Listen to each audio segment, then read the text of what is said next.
In the midst of a cold winter's night, Wade embarked on a journey to his parents' home for the long-awaited Christmas vacation. The road was dark, the trees looming tall and intimidating. As he drove, his car's engine sputtered and choked, finally giving up in the heart of a desolate jungle. Cursing his luck, Wade got out of the car to assess the damage. Steam hissed from beneath the hood, a telltale sign that the engine was overheating. He popped the hood and was greeted by a plume of steam. His heart sank as he realized that the coolant had leaked, leaving his car inoperable. He was miles away from any town or help. But then, he heard it, a faint sound, like water trickling through the underbrush. Wade grabbed an empty container from his trunk, his only chance at replenishing his car's coolant from a water source he was sure was nearby. Following the sound, Wade ventured into the dense woods. The moonlight filtered through the trees, casting eerie shadows that seemed to dance and twist with every step. He stumbled upon a serene pond, its surface shimmering in the pale light.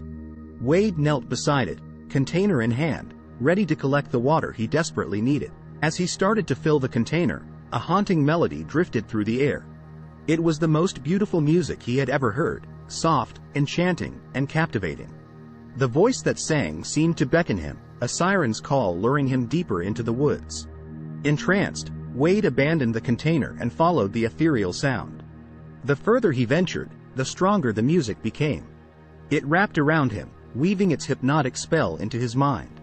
Wade moved as if in a trance, the world around him fading away.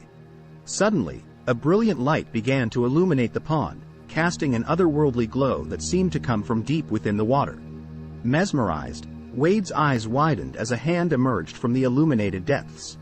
It reached out, beckoning him closer. His heart raced, fear mingling with fascination.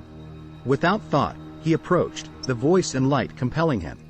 But as he reached the edge of the pond, the hand shot out with an unnaturally swift motion.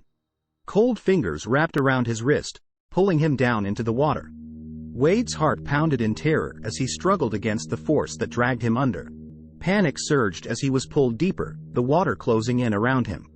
He gasped as he finally broke the surface, coughing and sputtering. His surroundings had changed, twisted into a nightmarish realm. Before him floated a creature that resembled a mermaid, but its beauty was a cruel illusion. Its face was a grotesque combination of human and monstrous features, its eyes glowing with an unholy hunger.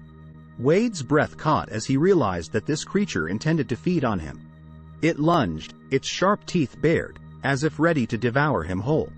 In that heart-stopping moment, survival instincts kicked in. He fought with all his might, desperation lending him strength as he thrashed and clawed. Just as the creature's teeth grazed his arm, Wade managed to break free. He swam upwards, bursting through the water's surface and gasping for air. He staggered to the shore, his heart pounding in his chest. Behind him, the creature's guttural wails echoed through the night, a sound that sent shivers down his spine. Wade stumbled back to his car, his mind racing with fear and disbelief. With trembling hands, he managed to start the engine and speed away from that accursed place. He drove through the night, haunted by the memory of the monstrous mermaid and the hypnotic music that had almost led to his demise. As the first light of dawn painted the sky, Wade finally reached civilization. He parked his car by a gas station, his hands still trembling as he recounted his harrowing ordeal to the bewildered attendant. The attendant listened, his expression a mix of disbelief and concern. "You're lucky to be alive," the attendant said gravely.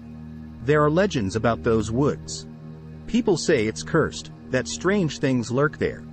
Wade nodded, his eyes haunted by the memory of the creature's monstrous visage. He knew that he had narrowly escaped a fate worse than death. As he drove away from the gas station, the events of that night replayed in his mind, a chilling reminder that sometimes the most beautiful things can hide the darkest horrors.